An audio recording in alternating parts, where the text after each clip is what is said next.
Silent treatment versus healthy boundaries. Your partner's trauma is a gift. The hokey pokey is messing you up. She saw her touch my penis. My narcissistic behaviors, my managing severe narcissism. Why are you afraid of rejection? Silent treatment versus healthy boundaries. Welcome to the Morrow Marriage podcast, guys. This is a hot topic. I've been asked a number of times, the difference between the silent treatment and a healthy boundary. Oh, do you like this one? I do like this one. Do you want to start? Well, I don't know if I should start it, but I will say I am notorious. I am notorious for setting a healthy boundary by walking away. That is true. Yes. Okay, so let's get to Kathryn in a moment then. Let's talk about this. So the reason why this is coming up is because we do this whole thing at the Morrow Marriage method, just the Morrow Marriage, who we are, and the movement that we're doing. And we have this whole method, okay? It's a lot of M's. Stay with me. All right, and so the whole point is to, you learn. You inspire your partner by learning, and then from there, you're gonna lead. So what that means is you're gonna falter a little bit, sure, but on a whole, you understand the process, you understand this new man or woman that you're trying to become and that you are becoming. And so that is leading your partner, okay? And then we do this whole invite thing, and then we have a boundary phase, which we are not doing boundaries like the rest of the world. I dare say we are the only ones. I'm pretty sure we came up with this. We did. I did, yeah, and then you perfected it. And it's motivate your partner with a boundary, okay? Now, when you think about the ask and invite stage, okay, so you're leading and your partner, I'll use the example that I have had great success with a man very recently. His holiday was unreal. The guy from Vancouver, his holiday was unreal with his wife, and he used the boundary, guys. You guys think about boundaries like ultimatums, and like, if you don't do this, you're not coming on the holiday. If you don't do this, we're getting a divorce. And like, that's an ultimatum, okay? What he did leading up to, the weeks leading up to the holiday, was really curb her attitude by inviting her to join. And what he would do is he would use not the silent treatment. It's not silent unless like you just walk away and stop talking, okay? But if you're inviting your partner to join you, so listen, babe, I can see that you're extremely frustrated right now. And I understand that we need to talk about this. But the way that you're speaking to me, I'm just gonna leave, okay? And then you're silent. It's not the silent treatment if you've announced yourself and you've given your boundary. And again, a boundary is to protect yourself and to motivate your partner. Correct. Not to punish your partner and to show them who's right. That's not what it's about. I love that. That's exactly right, you guys. So, this could be several things. Like Kathryn, many times if I've had, let's say, an episode, I don't know why I say let's say, but it's because you don't do it very much anymore. Well, thank you. But if I get into like the narc out, okay, then Kathryn, she will often just sit there and she'll tune out. But she always says, listen, you're in your own reality, and so I'm not gonna say anything. And she'll do that. And usually my words are, I'm not doing this. That's true. And then if that continues to go on for long enough, in my own reality, then Kathryn will say, you know what, it's time for me to go to bed. For example, it could be during the day, you know what, I'm gonna go to the gym. Okay? That is not the silent treatment. Okay? Just because you're silent doesn't mean it's a silent treatment. That's right, yes. Now, a healthy boundary, that's what she's doing. She's putting a boundary in place for herself. This client that I was talking about, where he said, listen, I want to have this conversation, but not like this. What he's referencing is the swearing, the name calling, bringing up a 50-page list of all the things he's done wrong when he's a completely different man. And he's happy to talk about those things from the past, but not like this.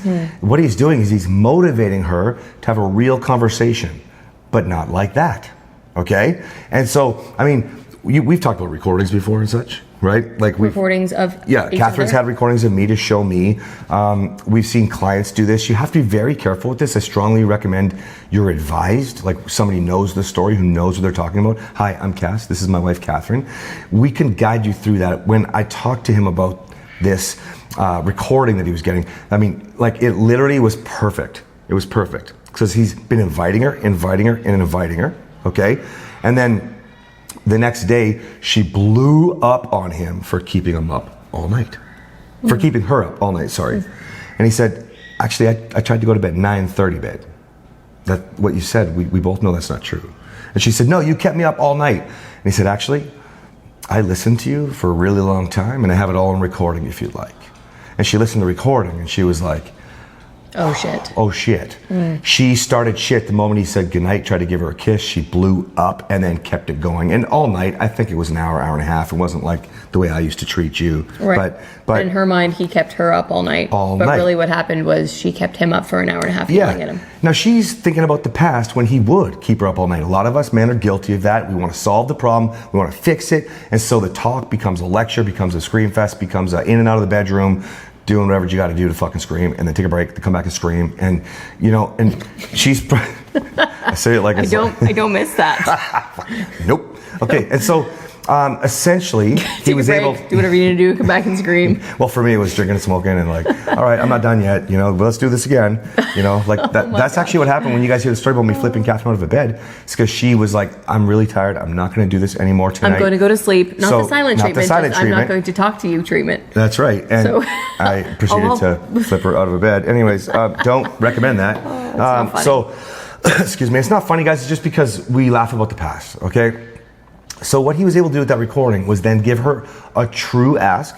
I really want you to join me.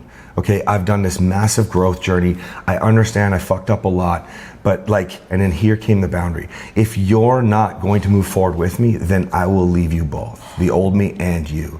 He said that to her? Yeah, that's my line. He said his own. He's so good. He comes up with his own way of doing things that fits in the protocol. And I've tweaked him. That's it. In the next lesson, tweak. He's really good. Most of you will struggle with that because your feelings get in the way instead of what you're supposed to do and who you're supposed to be. It was unbelievable. And then the next few weeks went great, like the week and a half leading up to the holiday, then a couple-week holiday. I haven't even had a chance to catch up with him. He just keeps, because now we're buddies. He's not every client anymore. I'm like dying to talk to him, and he's like, all I can say was amazing. And I check in with him, and he's like, I can't wait to tell you, but it's like awesome. Life is on fire. I love that's that. Because he followed the fucking system. Now, the Morrow Marriage method. The Morrow Marriage method. Okay, now there's a difference if it is the silent treatment. Excuse me. Some of you guys are trying to put boundaries in your marriage, okay? And you think it's different than the silent treatment, or you're doing the silent treatment, you're shutting down, okay? Because you're too chicken shit to follow a system like ours, and so you just don't want to do the boundary thing. And then others, you'll switch back and forth. Because you don't know what the boundary thing is. So you're too scared to lay an ultimatum, which is good. You don't want an ultimatum. That's to punish, not to protect. So you don't want to do an ultimatum because you feel like that might cause conflict. So you bow out and you say nothing. Well, there's something in the middle that's a lot more healthy. And it's a healthy boundary where you state that you are not going to engage. It's not the silent treatment. It's not an ultimatum. It's stating that you're not going to engage unless it's a healthy engagement. Now, a lot of you will just quietly give the silent treatment. And there's no pun there. You literally just shut down and you stop talking. You stop initiating. What I mean by initiating is like bids, conversation, maybe some of your day-to-day roles. You just literally pull back. Like the amount of men that I speak to in the program where they're like, well, right now then should I make her coffee and stuff? I'm like, do you fucking normally make her coffee? Yes, then fucking make the coffee. But it's so confusing when your feelings are mixed in and we've got one or both starting to shut down and pull back. You guys have to realize that will never get you anywhere. Even though we're using the silent treatment, but telling you I'm going to go silent as an initiation to the boundary zone, okay, the motivational zone, that is still healthy because you're not just pulling back and pulling away. You're saying, this is what I want, but I can't do that anymore, okay? Because as long as one of you is stuck in that zone, neither of you are going to get somewhere. Now, if you're the one who's trying to move and your partner is shutting down, pulling back, the fuck yous, all that shit, okay, even their own boundaries, throwing at you that you're manipulating them and controlling them and all this shit, it's all normal, okay? You are not alone. What your job is to do is to normal meaning common, not normal meaning keep doing it. Yeah, correct. Yeah, thank you. You're welcome. Now, what that means though is then that you must show up and get yourself to the ask invite stage. From there we can talk about motivating with a boundary, but far too many people just go right to the boundary. I have a new guy, the other story I was going to talk about, where he's just a lot like this guy from Vancouver, okay? But this guy's in Montana, totally different relationship, and she doesn't get as angry, but he's getting frustrated. You see, you can't ask somebody if you're frustrated. You can't invite somebody if your resentment is showing, and you sure as shit can't motivate with a boundary because it doesn't seem authentic. It seems out of piss off. Out of piss off. It's out of piss off. He became Scottish all of a sudden, I think. Piss off! That reminds me of that meme where fuck off is the same. backwards and forwards, especially if you say it with a Scottish accent. Spell it out. It's the same. Anyway, you can't lay a boundary without connection. What I like to say is, yes, it comes from a piss off, but your partner, it doesn't work because your partner does not care. That's right. Ladies, how many times have you said to your husband, you can't speak to me like that? Oh, and he's like, oh, you're right, I can't. No, he gets worse. That's right. So what? You can't do that. Don't you dare yell at me, and you get the finger out or whatever you're doing. Your husband does not care because he's not connected to you. You can tell him till you're blue in the face, not to swear, not to yell, not to slam doors, not to walk away. He's going to do more of it unless you're connected. And when you're connected, you'll know how to approach him with an actual healthy boundary, not a demand. It's not a boundary if you just demand your partner to do something and expect, I have boundaries, I have, standards. You might, but your partner doesn't give a shit. No, and you have to be, again, leading. If you're not leading, it means nothing. Meaning you're demanding, say, respect. Don't speak to me that way would be a version of that. And when's the last time you were disrespectful? You've heard me talk about this before. Now, this same fellow, he reminds me of so many men that get into this. So they come to save their marriage, and they're in a rock bottom when that happens. Quite often, that's what we see, okay? And then you get where a man's like, he's ready to do this. And what that means is we may have to put a wife in a rock bottom. I do this for Kathryn's women as well. We have to put the husband in the rock bottom.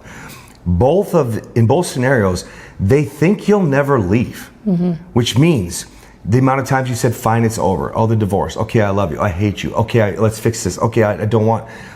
your partner will think that you're never going to leave. So you have to do this consistently for a while before you can even consider thinking about a boundary. It's not that your partner thinks that you won't leave. You've shown your partner that you will tolerate all of it. All of it. And if you do leave, you come right back. So why would your partner believe you when you try to lay a boundary and say you're going to leave when you have nothing to back that up? Exactly. Nothing. Exactly. Guys, except for the silent treatment, which we just learned about. It doesn't work. Seriously. All right, guys. I hope you got a lot of value from this. If you are, please like this episode, like many episodes, share the podcast. You were fortunate enough to find us, guys, and we need to get this in the hands of more people with your help, please. Thank you, guys. We'll see you next time. Bye-bye.